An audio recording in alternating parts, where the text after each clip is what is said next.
adakah kisah Ashabul Kahfi ataupun ada cerita yang seumpama dengan Ashabul Kahfi diceritakan di dalam Bible? Jawapannya tak. Yang ni PMX tersilap. Assalamualaikum. Hai guys. Ramai juga yang minta Brahmin komen sikit tentang ucapan Yang Amat Berhormat Perdana Menteri Malaysia ke-10 Datuk Seri Anwar Ibrahim berkaitan dengan Ashabul Kahfi. Sampaikan ada juga yang menghukum beliau sebagai pemimpin yang sesat.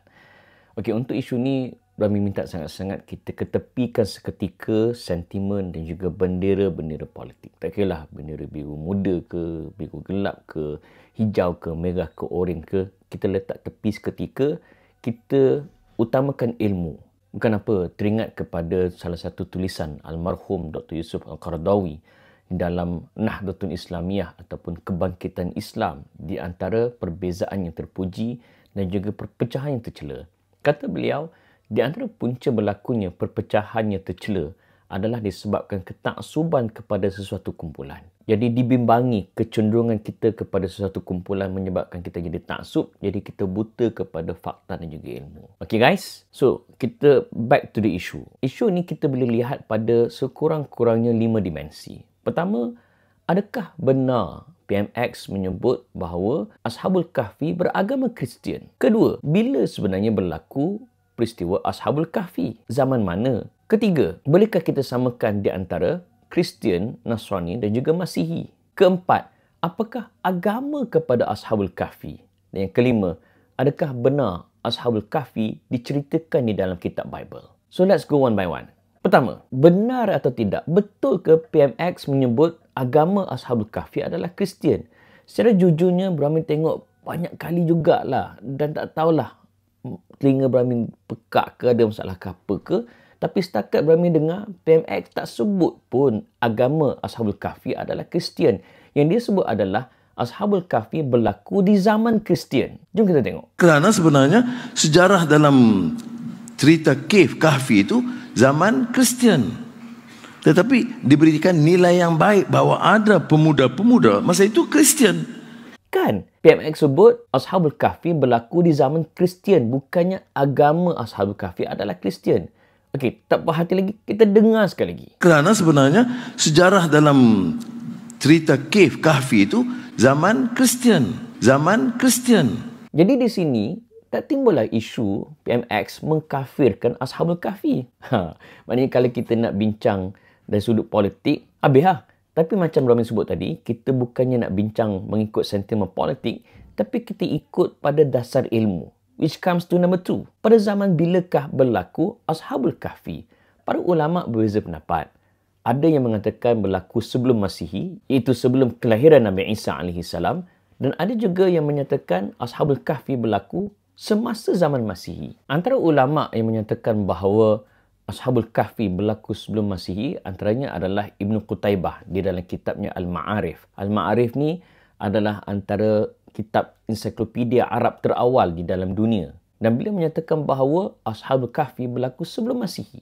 Manakala yang mengatakan bahawa Ashabul Kahfi berlaku semasa Masihi seperti Ibn Ashur, Ibn Ishaq dan juga Ibn Kathir. Dalam erti kata lain, tak salahlah kata PMX bahawa Ashabul Kahfi berlaku di zaman Kristian, iaitu Nasrani. Maka di sini kita masuk pula kepada poin ketiga. Bolehkah kita samakan Kristian dan juga Nasrani ataupun Masihi? Sebenarnya, agama asal kepada Kristian adalah Nasrani ataupun Masihi. Maksudnya, Nasrani dan juga Masihi adalah dua benda yang sama, merujuk kepada pengikut yang beriman kepada Nabi Isa AS.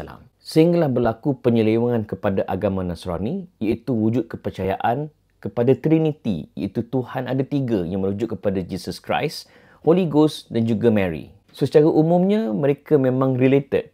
Jadi, bolehkah kita panggil Kristian merujuk kepada Nasrani? Ada fatwa di dalam Fatwa Darul Ifta' Jordan. Fatwa yang bernombor 2676 bertarikh 9 September 2012. Fatwa itu memutuskan bahawa tidak salah menggunakan istilah Kristian merujuk kepada Nasrani dan juga Masihi. Dalam arti kata lain, atas kita lah kita nak faham adakah Kristian yang dicakap tu mengikut konteks merujuk kepada Nasrani ataupun Masihi, ataupun bila kita tengok mengikut konteks merujuk kepada Christian Trinity. Sekali lagi, kalau kita tengok pada fakta, kenyataan ataupun ucapan PMX tak salah pun. Kerana sebenarnya sejarah dalam cerita kahfi itu zaman Kristian.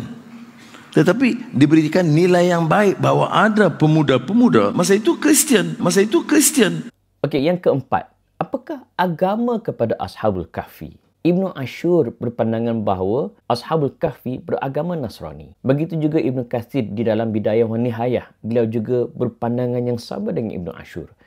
Cuma Bramin lebih cenderung dengan pandangan yang disebutkan oleh At-Tabari. Di dalam kitabnya Jami'ul Bayan, kata beliau, Ashabul Kahfi adalah Muslim yang merupakan pengikut Nabi Isa yang berpegang kepada Tauhid. Dan ini bersandarkan pada hadis Nabi SAW yang diriwayatkan Imam Ahmad. Sabda Nabi, Al-Anbiya ikhwatun li'illatin. Para Nabi bagaikan adik-beradik sebab apa? Dinuhum wahid. Agama mereka satu. Wa ummahatuhum syatta. Cuma yang berbeza adalah syariat mereka. Dan sekali lagi, bila PMX menghuraikan tentang Ashabul Kahfi, beliau memetik ayat Allah dalam suratul Kahfi, innahum fityatun amanu bi rabbihim wazidnahum huda. Sesungguhnya mereka itulah para pemuda yang beriman kepada Tuhan mereka dan ditambahkan petunjuk kepada mereka. Innahum fityatun amanu bi rabbihim wazidnahum huda. Anak muda dengan keyakinan mereka, dengan iman mereka, Allah tambah petunjuk kepada mereka. Mengapa? Kerana ini soal nilai, soal prinsip. Dia tidak terpukau dengan kuasa dan kezaliman dan penindasan dan penipuan porak-poranda di luar. Dia pilih untuk selamatkan diri mereka kerana terpahat dalam hati sanubari mereka. Apa dia terpahat? Warabatna ala qulubihim.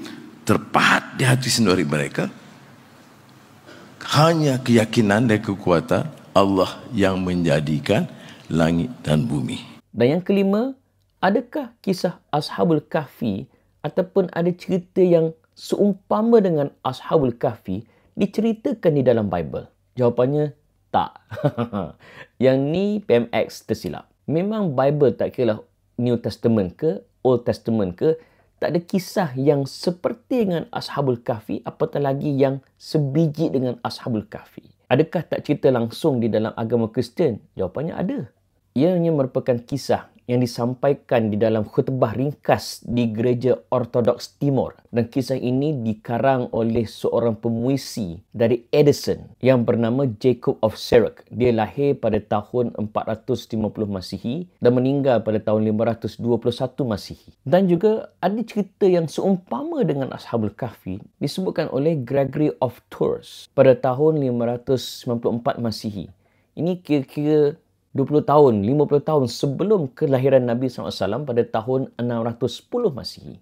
Kisahnya ada seorang pemerintah yang bernama Decius. Dia memerintah bermula daripada September 249 Masihi dan dia mati terbunuh pada Jun 251 Masihi. Di zaman ini, ada sekumpulan pemuda yang beragama Kristian. Decius ni pula, dia anti-Kristian. Lalu 7 pemuda ni, dia pergi bersembunyi di sebuah gua. Dan ada cerita mengisahkan Decius tu mengarahkan agar ditutup gua tersebut. Maka pemuda-pemuda ni ditidur dalam gua sehinggalah dia bangun pada zaman bukan Decius lagi tapi Theodosius, iaitu kurang lebih beratus tahun selepas itu. Sebab sebelum zaman Theodosius adalah zaman Konstantin. Sebelum zaman Konstantin adalah zaman Decius. Lama tu. Dan gua itu dibuka oleh pemilik tanah tersebut pada tahun-tahun kemudian. Dan lelaki ni ada yang keluar bila dia pergi nak membeli makanan. Dia tunjuk shilling zaman Decius.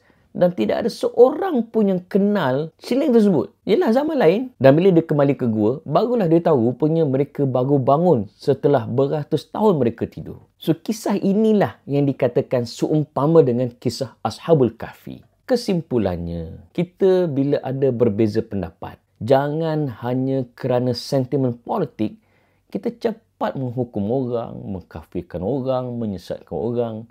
Benda ilmu, kita bincang secara ilmiah. Supaya akhirnya yang mendapat manfaat dan faedah adalah masyarakat. Terutama sekali Muslim. Dan paling utama, kita jadikan suratul Kahfi sebagai amalan kita pada setiap malam Jumaat. Kita baca 10 ayat awal, kita baca 10 ayat akhir. Mudah-mudahan kita akan terselamat daripada fitnah Dajjal.